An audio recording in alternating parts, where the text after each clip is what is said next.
that you just spent some time with Russ Mittermeier just talking about lemurs. So you're all over the map, literally. And yet you're here to talk about forest protection.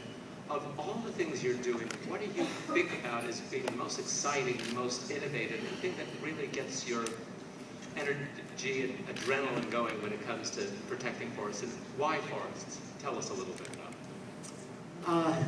Well, I did just have the privilege. Mike check! Mike check! Global youth in the Occupy movement join with social movements worldwide to reject the corporate clean economy. You want to stop deforestation? Red will not stop deforestation. We must return the land to forest-dependent people.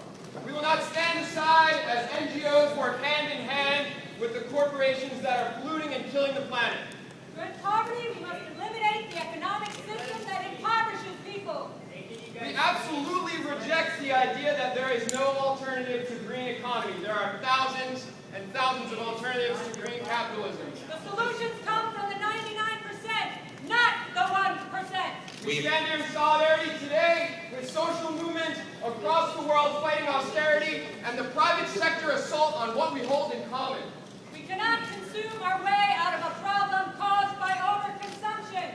We stand here today in solidarity with communities on the front line fighting the false solutions of green capitalism. Tree plantations are not forests. Tree plantations are green deserts.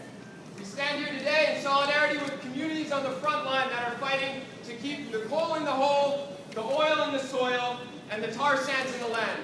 System change, not climate change. System change, not climate change. System change, not climate change. System change, not climate change. We reject the green economy. We reject the green economy. We reject the green economy. We reject the green economy. We reject the green economy. We reject the green economy. We will continue with No to the green meeting. capitalism. System change, not climate change. System change, not climate change. System change, not climate change. System change, not climate change. Can I say, excuse me, can I say that we agree with a lot of what you're saying, but could you give us a chance to have a discussion?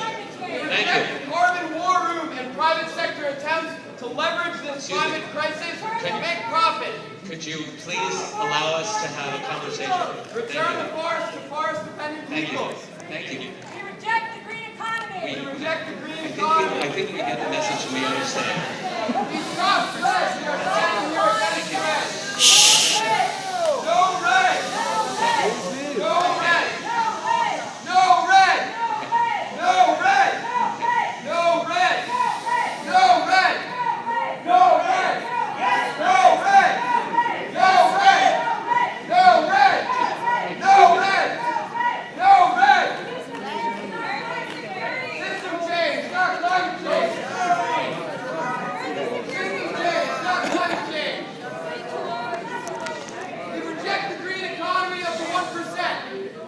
Thank you. We reject green capitalism. Thank you. Thank you. Thank you. Consider yourself heard, please. Yes. Woo! Anyway, I think most of us on this panel would agree to a lot of what they're saying, and I think that the $1 trillion that are given to on dirty fuels to subsidise dirty fuels, it would be much better if it went to clean energy and start a clean energy revolution. It's something which we've got to do. They also mentioned the Carbon War Room. It's a not-for-profit organisation that's set up to try to get businesses to get their houses in order. And there's a lot of us have got to get our houses in order. I run an airline business. We've got to try to run it on clean fuels, and we put all the profits of our airlines into trying to develop clean fuels. And I hope that, say, 5 years from now, we will be running our airlines on clean fuels that are not eating into the food supply, that will be made on things like algae and the like. So yeah, they had a good point. They just went on a bit long.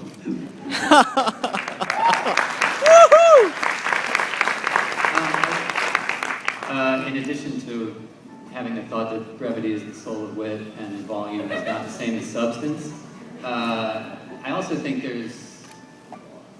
while what was being indicated there were some very apt points about the dangers of trying to repair natural systems with wealth derived from the mechanisms that destroy the natural systems, and the sort of fundamental fallacy in that. I also think there's a fundamental fallacy in projecting into local communities that they don't want a green economy, because the comment I most disagreed with in there, while there were many I think have substance, is that local communities or indigenous communities somehow can afford to indulge in a solely spiritual relationship with the landscape, which they absolutely cannot, and frankly are not interested in. The local communities that I've been involved with working in forest protection are very, very interested in the notion that stewardship of those systems will bring to them an economic return that's preferential to the one that they're currently being challenged by. So I think, though noble in spirit, I think it's very inaccurate to say that indigenous communities don't want an economy to come out of their landscapes. I think they very much do. And by the way, I was about to introduce you as someone who is not just a brilliant actor, but someone who's heavily invested in red. So I'm glad I helped. No, I'm not actually. Invested not in terms of a financial commitment, but in terms of the idea that you're passionate about protecting watersheds and forests and looking for mechanisms that would really allow us to sort of advance that. Shall I answer the question you asked? Please do. No, look, I think, as I was about to say, I had the privilege of going with Russell Meyer to Madagascar, and the first thing we saw was this magnificent rainforest. I mean, it was just pristine. It had been there for, I don't know, many centuries, and it was awe-inspiring. And you know, and had my son and my daughter-in-law and our friends just dancing through it, and the lemurs were dancing through it too.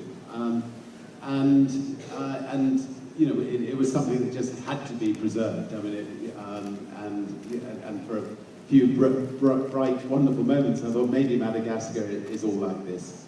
Of course, it's not, sadly. And in flying over Madagascar, we just saw the devastation of the forests that have been cut down. No soil left, and the soil was literally crying. I mean, it was red tears, and you know, Russell didn't think it could ever be restored. Having seen that film, I hope, you know, one day that can be proven to be mistaken. But in Madagascar, we found these pockets of hope, and what wonderful pockets of hope that you know, with wonderful species still alive, with local people wanting to protect the remaining forests, with a government that is not great, I'm afraid. So it really is down, I think, to you know, people who genuinely care, you know, to make a difference. But I think enough hope to try to ensure that the remaining 101 species of lemur survive, and hopefully enough hope to start rebuilding the bleeding landscape. Great. And would you like to continue on with the idea of what it is that made you inspired and want to really do something for